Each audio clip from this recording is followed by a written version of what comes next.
Today is February 21st, 2022. It's Monday.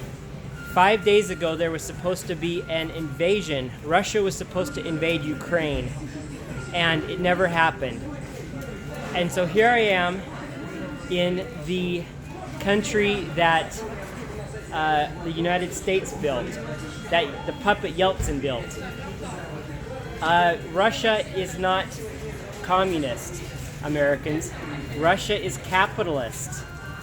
So why are we fighting Russia? If it's not for communism, and what is it for? It's for control of resources. Again, Russia is capitalist. There's McDonald's here, there's KFC here, there's Snickers. There is everything you could ever want. Moscow is a dream, a capitalist dream. There are some of the most beautiful buildings here that are only 30 years old. Russia has the best internet in the world. It's one of the best internet in the world. Russia has one of the best banking systems in the world. And Russia has one of the best metro systems in the world. It's about control of resources. It's always been about control of resources. Our country, America, has been at war for most of its existence. It's only not been at war for about 15 years. The Soviet Union is dead. There's no more Soviet Union. And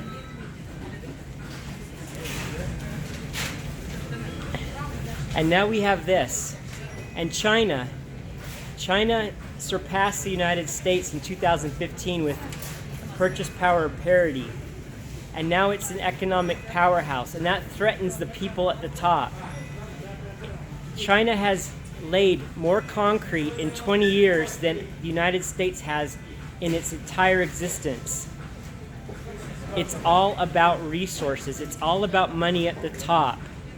And the money that the United States, the Congressional Military Industrial Complex, what President Eisenhower called it, what they can do is the resources that we are spending on war in Ukraine, those same resources that were in Afghanistan, those same weapons that were supposed to be sold to Afghanistan and now are being sold to Ukraine, those resources, that billions and trillions of dollars, over 50% of the United States budget can go to us. It can go to be building bridges, it can go to feeding the poor, it can go to Medicare, it can go to Medicaid, it can go to universal health care.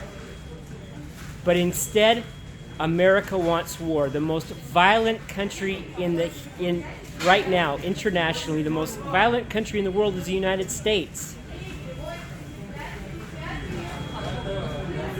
Bring the troops home. Invest in America. America first. This is Travis Lee Bailey at the McDonald's in Prospect Mira in Moscow, Russia. Again, February 21st, 5 days after the invasion. Yesterday, there's supposed to be evacuation orders for Moscow. They evacuated the Ukrainian embassy a couple of days ago. They smashed the computers in the Ukrainian embassy, and they're probably moving to Lviv in Ukraine.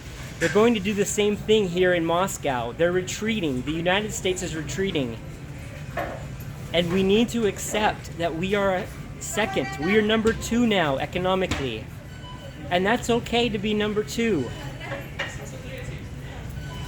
I'm going right now to the United States Embassy, the Moscow United States Embassy, and I'm going to present there about what's going on today, because we got potential evacuation orders here in Moscow. It's a farce. It's so stable here. Unlike the United States, the shelves are full. It's capitalism. We created China. We created modern China. We Americans created modern China. We Americans created modern Russia through the puppet Yeltsin in 1991. And in 1993, Yeltsin slaughtered people right across the street from today's embassy at the White House. and he shelled many people, the drunk Yeltsin. And only when America invaded Belgrade did he realize that he was being tricked and he was being lied to. NATO expansion cannot continue. We cannot continue to invade and kill 6 million people conservatively since the end of World War II. The same amount that was killed in the Holocaust, people, the same amount of Jews we have killed, mostly civilians. A better world is possible. MoscowAmerican.com, WhyDon'tRussiansMile.com. I want to do a shout out for Jeff. Jeff Young. He's running for Congress in 2022 in Kentucky against the warmonger Andy Barr, a Republican. And he is a warmonger. He's a neocon, and he's just gonna further the wars. He's a Democrat in the Kentucky 6th District in 2022. The primaries are on May 17th. And then also Tulsi Gabbard is going to run again, the Hawaiian, in 2024. I supported her. So many people around the world supported her. Again, peace is possible, and a better world is possible, but it starts at home, my fellow Americans.